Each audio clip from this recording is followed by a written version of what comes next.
Praise the lord, హల్లెలూయా. క్రీస్తు శిలువ ధ్యానములు 35వ రోజు వీక్షిస్తున్న మీ అందరికీ నా హృదయపూర్వక వందనములు తెలియజేయుచున్నాను. పరిశుద్ధ గ్రంథము నుండి లూకా సువార్త 23వ అధ్యాయము 36వ వచనం.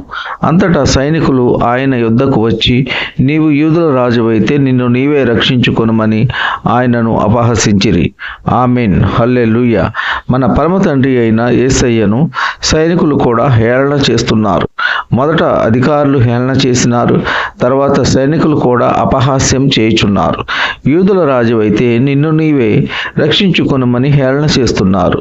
సృష్టికర్త అయిన దేవుడు చేయని నేరానికి ఆయన ఎందుకు సిలువలో శ్రమ పొందాలి?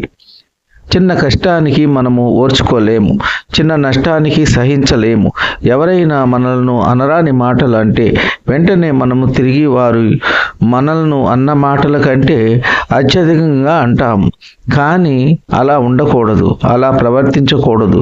క్రైస్తవులమైన మనము సహించుకునే గుణము కలిగి ఉండాలి. సహించుకోలేని మనస్సు మనలో ఉంటే అపవాది మనలో ప్రవేశిస్తాడు. కొద్ది కొద్దిగా పాపంలోనికి దిగిపోతాము.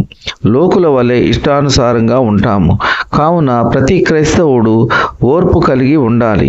యేసయ్య సర్వశక్తిమంతుడు, ఏ పాపము ఏ నేరము చేయలేదు. ఆ కఠినుల హృదయములు మార్చడానికి, పాడైపోయిన మనలను బాగు చేయడానికి ఈ లోకానికి వచ్చి ఉన్నారు. మరి యేసయ్య లేఖనముల నెరవేర్పుకై సిలువలో బలి అయినారు.